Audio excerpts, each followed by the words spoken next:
Le Sahel est aujourd'hui confronté à de nombreux défis. L'espace sahélo-saharien est devenu un arsenal à ciel ouvert qui alimente le narcoterrorisme. Malgré les crises qui le traversent, le Sahel reste une région extrêmement convoitée. Géopolitique du Sahel est un rendez-vous hebdomadaire dont le but est de mieux comprendre cette région et de cerner les enjeux derrière la rivalité qui oppose les grandes puissances pour son contrôle. L'émission est animée par Leila Gertal sur Radio Ifriqiya FM. Mesdames et messieurs, bonjour. Vous êtes bien sur Ifriqiya FM et votre numéro géopolitique du Sahel. Ce matin, nous allons parler avec notre consultant Abdelkader Sofi des révélations exclusives qui ont été mises dans un rapport confidentiel des services mauritaniens.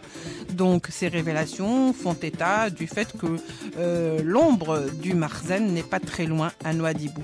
Donc, ce matin, nous allons revenir sur cette affaire et tout ce qu'elle révèle. Alors, pour en parler avec nous, Abdelkader Sofi. Abdelkader Sofi, bonjour, merci d'être avec nous. Vous êtes consultant à Ifriqiya FM, vous êtes professeur universitaire, mais vous êtes également analyste des questions politiques et internationales. Bonjour, merci donc de nous rejoindre. Oui, bonjour, c'est toujours un plaisir. Alors, Abdelkader Sofi, ce rapport fait quand même des révélations assez étonnantes, même si elles ne sont pas réellement surprenantes, parce qu'au vu des choses et de l'actualité, on sait que à chaque fois, il y a eu quand même des fakes ou des fausses informations faisant état du fait que la Mauritanie ait effectué des retournements de situation concernant sa position vis-à-vis de la question sahraoui et bien d'autres questions. Aujourd'hui, ce rapport, un petit peu, fait état du fait que l'ombre du Marzen n'est pas très loin au fait de ces prises de décision. Que faut-il en penser d'abord de ce rapport, pour commencer? Au fait, ce rapport ne fait que confirmer l'attaque, du Maroc dans l'Afrique de l'Ouest en général et Mauritanie en particulier. En particulier, oui. Très bien. Sachant que tout le monde sait que le Maroc use de beaucoup de moyens, d'abord, comme le stipule le rapport ou le document, qui décrit le déploiement depuis 2 décennies d'une stratégie d'entrisme visant à peser sur les cercles politiques, économiques et sociaux mauritaniens à travers l'ambassade à Nouakchott et le consulat à Nouadhibou. Et donc, les plateformes de renseignement qui ont été mises en place, moi je peux vous dire que d'abord, il y a l'action qui se fait à travers ce qui vient d'être dit, à travers des dîners ou avec des tentatives de corruption et ensuite. Oui, comme cela s'est fait. Mais il n'y a pas que cela. Mais il n'y a pas que cela. Non, pire que Pegasus, parce que le Maroc a investi dans la télécommunication aussi en Mauritanie, et que l'espionnage et le service de télécom mauritanien. Qui est Etisalat du Maroc, et aussi des providers. Ce qui fait que toutes les informations passeraient par ce système-là, et c'est un système d'écoute. Ils sont fliqués, quoi. C'est-à-dire que les responsables sont fliqués. Donc, un système d'écoute qui permet de savoir quoi les et conversations. où. Voilà, quoi et où, oui. Pourquoi et qui. Et à travers cela, il y a une stratégie qui est mise en place pour être établi. Donc pour approcher les gens qui ont été mis sous écoute. En fait, parce qu'on connaît leurs points faibles. Faibles, comment les approcher, quel est le centre d'intérêt. Est-ce si important, Abdelkader Sofi, finalement, que de recourir à ce genre de pratique? Parce que bon, c'est pas non plus surprenant, comme je disais tout à l'heure. Mais pourquoi par rapport à la Mauritanie? Qu'est-ce qu'on cherche? Cherche le Marzen? Vous savez, heureusement, le Mauritanie a été peut-être l'un des premiers pays à se rendre compte et à s'opposer à ce monopole de la télécommunication, par exemple, que ce soit française ou marocaine. Oui. Mais il n'y a pas que cela. Vous savez, les gens de la région, donc il y a automatiquement le mouvement des humains Et à travers cela, on essaye toujours et on tente de dissuader ou de pousser à prendre des décisions ou à exercer une pression à l'intérieur du pays, notamment par rapport à la question du Sahara occidental. Et c'est clair que toute l'action marocaine va dans le sens à créer ou à bloquer les positions en faveur du droit international et en faveur du Sahara occidental. Il ne faut pas oublier que la Mauritanie a été à un moment partie prenante et aujourd'hui est membre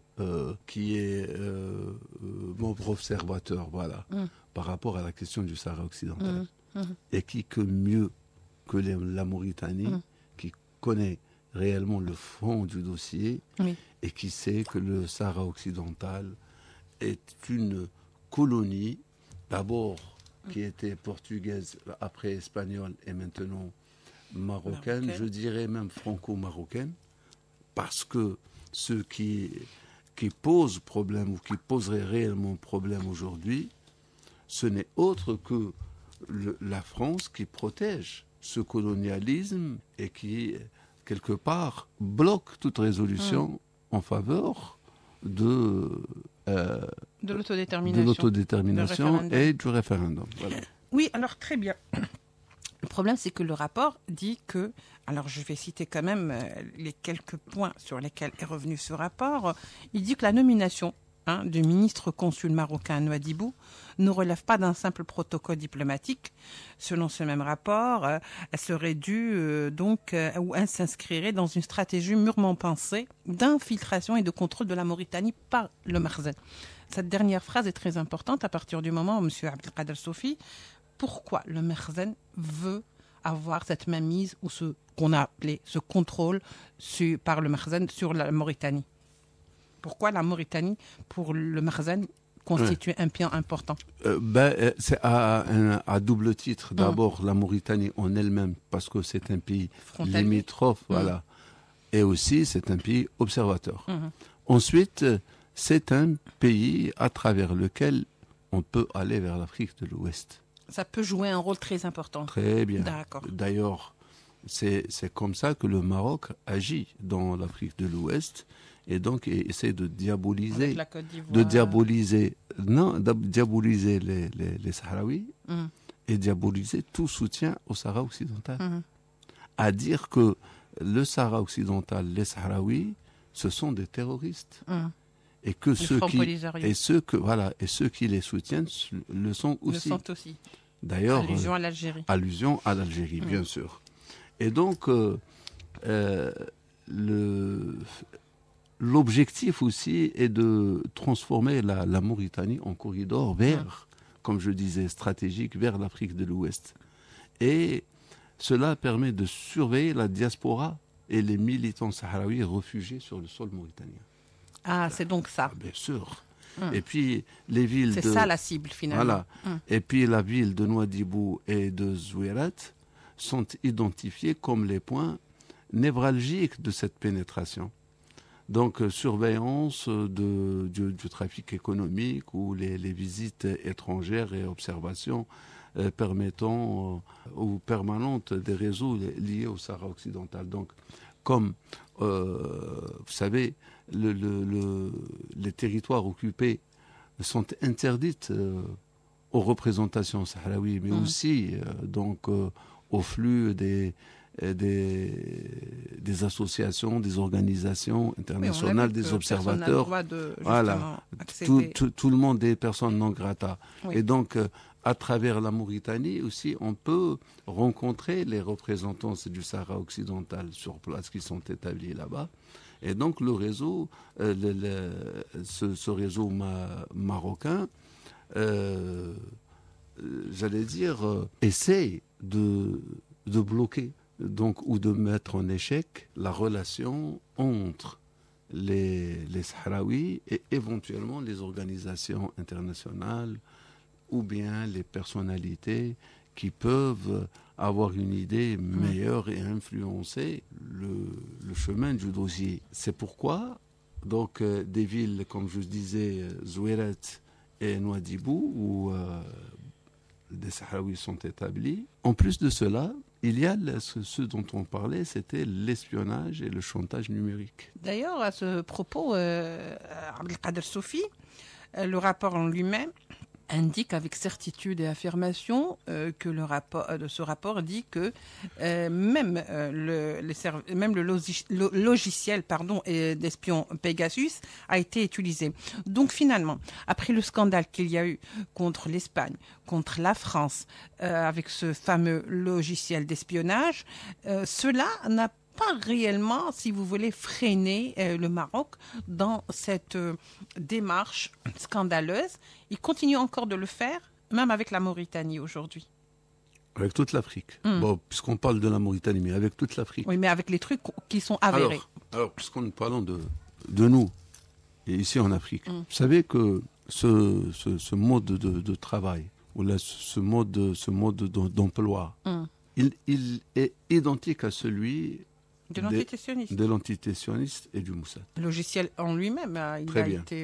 Alors, qu'est-ce qui s'est passé?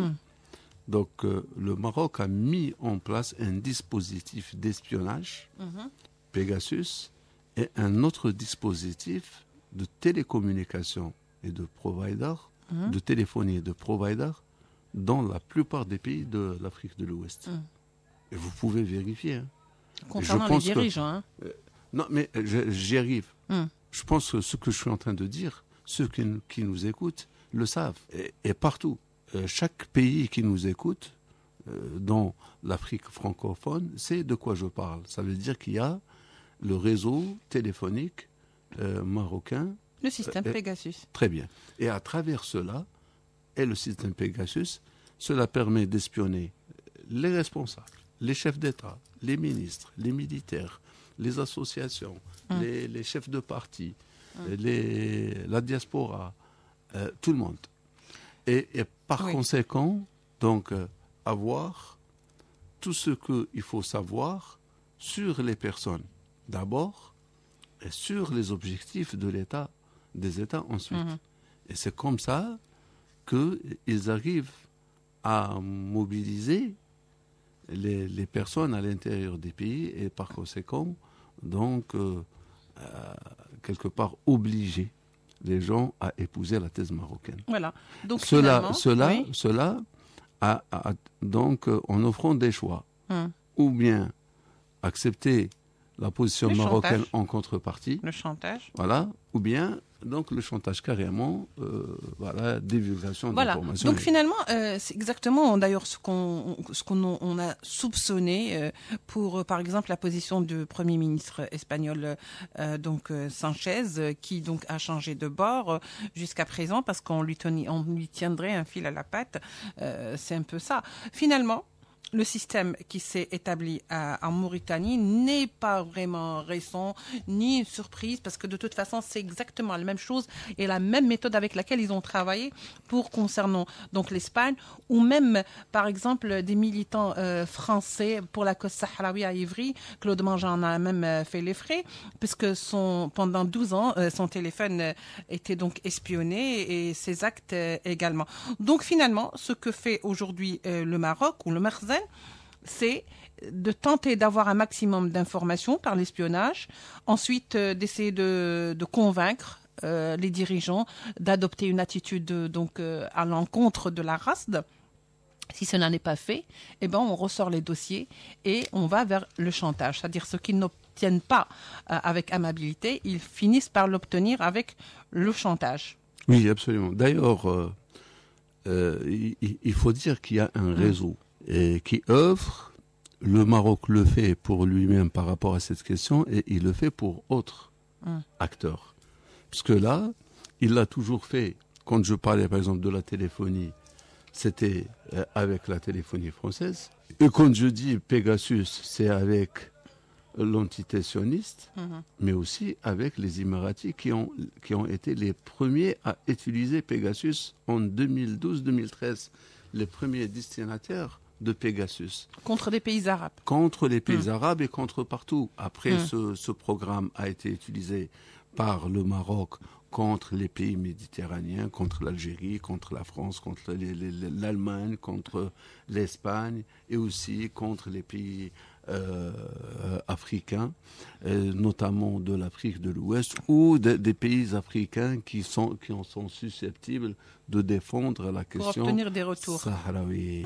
Alors, ils l'ont fait, comme je dis, communément, et ça a donné ce réseau qui est aujourd'hui, qui est sur le terrain et qui alimente justement le terrorisme, qui alimente le crime organisé, qui alimente la discorde entre j'allais dire, citoyens du même pays. Le cas du Mali aussi. Heureusement que la Mauritanie, les Mauritaniens sont solides et ils sont unis entre eux. Donc cette stabilité n'a pas permis de disloquer le pays. Mais d'ailleurs, la bonne activité des services des renseignements mauritaniens ont permis non seulement de mettre en échec ou surtout de divulguer l'information.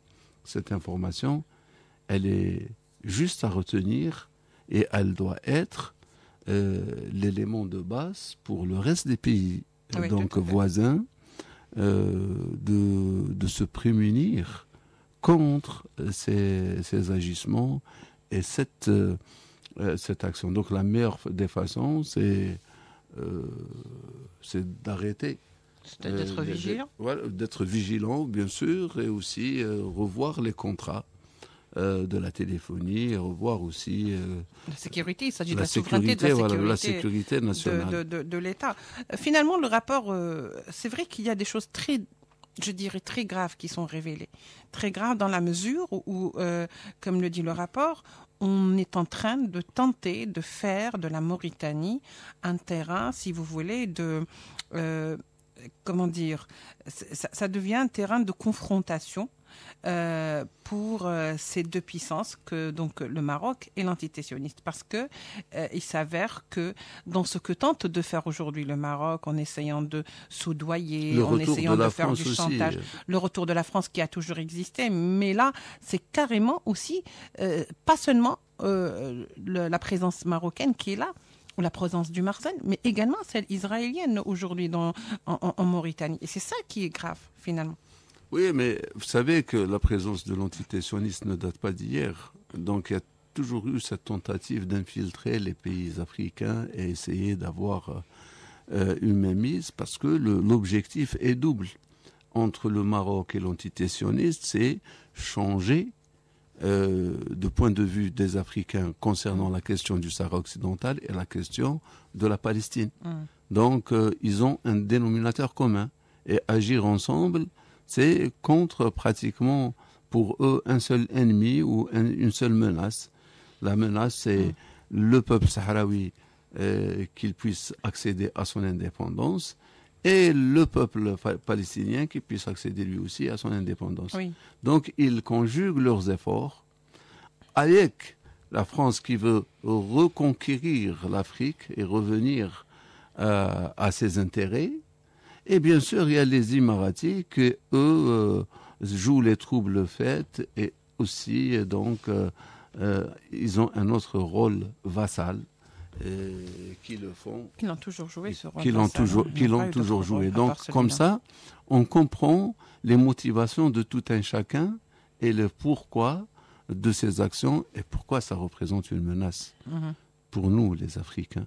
Pourquoi ça représente une menace pour la Mauritanie et pourquoi, après la Mauritanie, si jamais la Mauritanie tombe dans le piège, c'est tout le territoire à côté, c'est tout l'environnement qui puisse, bien sûr, d'être touché.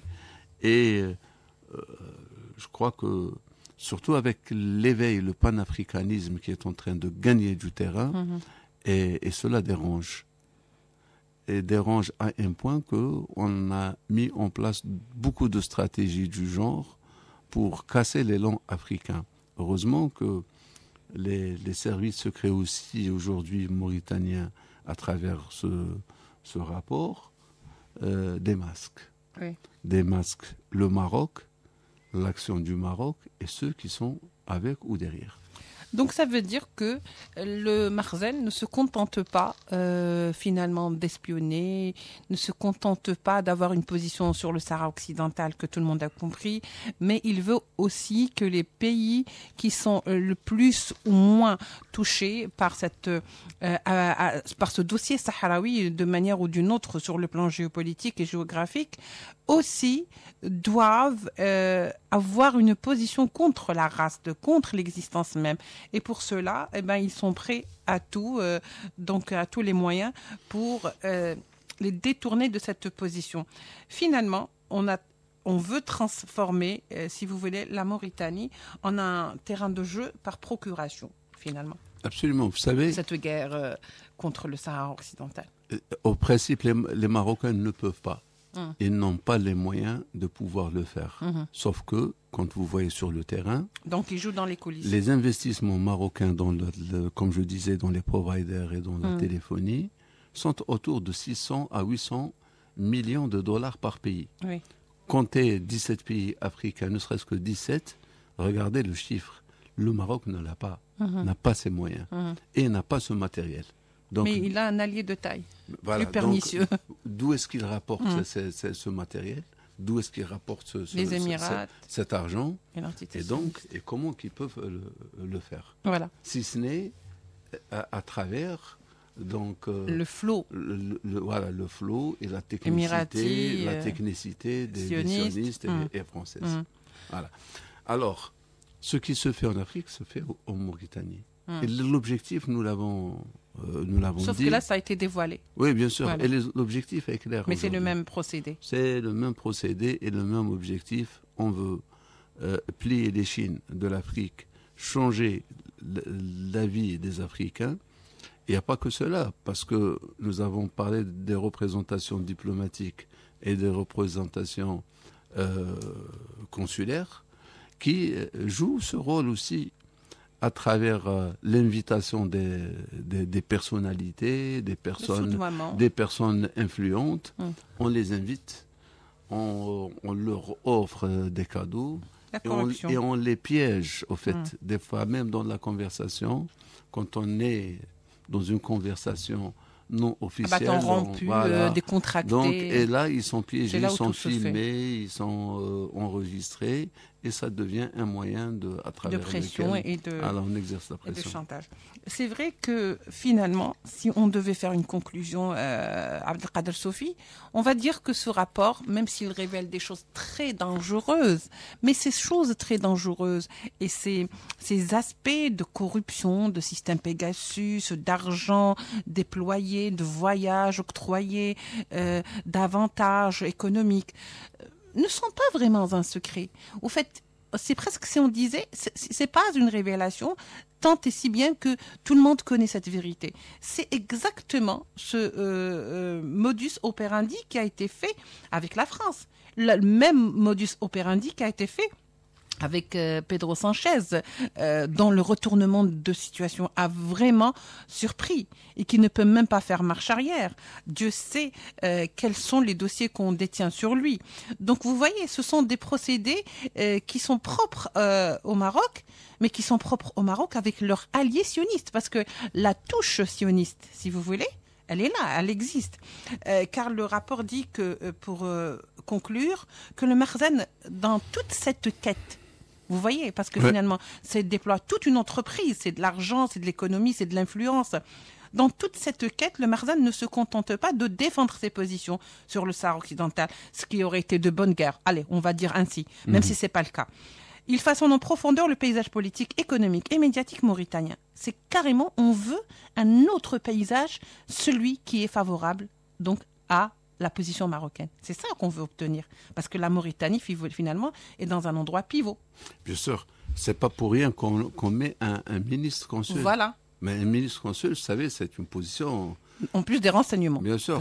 Parce que généralement, un consul dépend déjà de l'ambassadeur. Voilà. Et quand il est au rang de ministre, ça veut dire donner plus de personnalité, plus de percussion par rapport à la personne qui va avoir une certaine notoriété dans la région et qui lui permet donc soi-disant de prendre des décisions, De se ou mouvoir. de ramener dans le sérail les personnalités. Le lobbying. Voilà, faire du lobbying. Donc ça a été ça. Effectivement, ce rapport confidentiel ne démontre pas seulement ce que fait le Maroc, quand bien même ça a été un secret polichinelle. Exactement.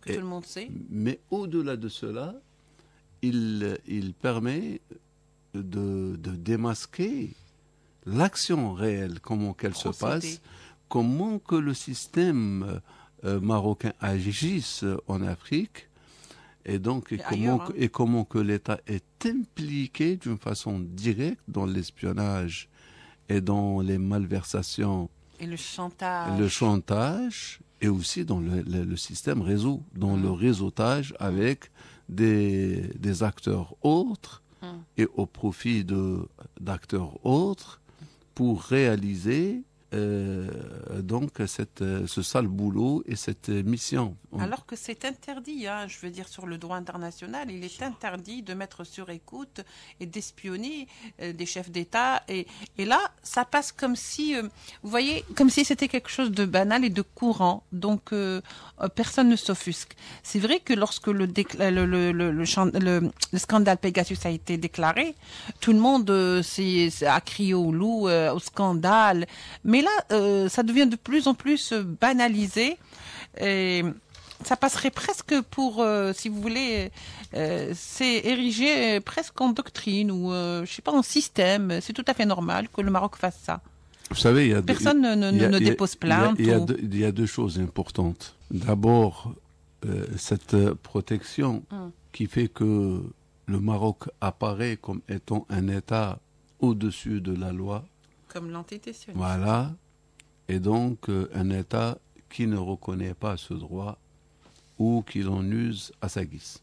D'un autre côté, aussi, c'est parce que on est passif par rapport à ces agissements-là. Il n'y a pas de réaction réellement avec des poursuites judiciaires. Exactement. Non, mais au-delà de cela, quand on démasque, on découvre que le Maroc fait dans l'intelligentsia contre le pays, c'est contre les intérêts du pays. Et par conséquent, on devrait arrêter.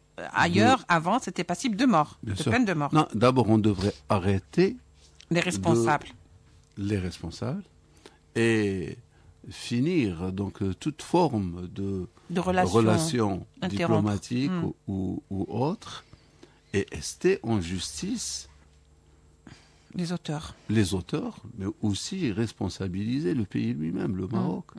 Parce qu'on ne peut pas dire que c'est un agissement individuel ou isolé. Oui. C'est une stratégie, comme le démontre le rapport.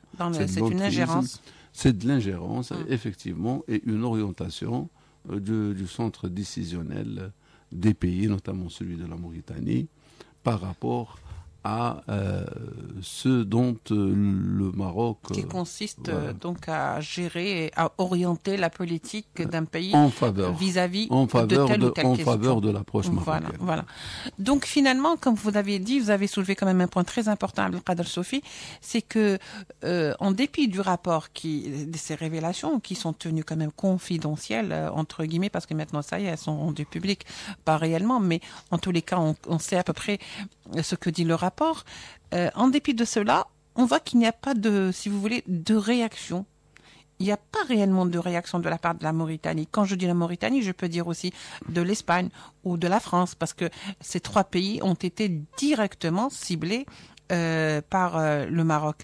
Avec la France, c'est un cas quand même assez paradoxal parce que en même temps c'est un pays qui soutient le Maroc et son plan d'autonomie entre guillemets, mais également dont les dirigeants se font, si vous voulez, fliquer, espionner et subissent des chantages. Oui, donc, à l'intérieur ça peut être une guerre de gang. Donc à la limite. Bah oui, entre cela arrive que des gens font équipe, mais à l'intérieur il y a une guerre à l'intérieur. Des dissensions. Voilà. Ensuite, la réactivité ou la réaction de certains pays qui tardent à se faire ou qui tardent à venir, en disant que on va voir quelle serait la réaction demain. Mais en parallèle aussi, on peut dire que comme dit l'adage, n'est pas fort qui en tient par un fil, fort est le fil. Quand quelqu'un est ligoté par justement des dossiers, cela le bloque, cela l'immobilise et le freine. Et donc et le corrompt. Parce que de toute façon, il va changer de position. C'est-à-dire qu'il change de position. Oui, elle le corrompt, mais surtout la réaction. Nous parlons de la réaction. Il ne peut pas se défendre ou dire quelque chose parce qu'il a peur de quelque chose. Voilà. Il sait qu'il a un dossier qui n'est pas tout à fait propre. Par exemple, sauf si il y a d'autres genres de pression, d'autres moyens de pression qui ne touchent pas directement les personnes, mais c'est les intérêts de l'État elle-même. Oui. Des fois, vous savez, un État qui est engagé, endetté par rapport à des sociétés ou par rapport à des États, sa politique ou sa souveraineté, elle est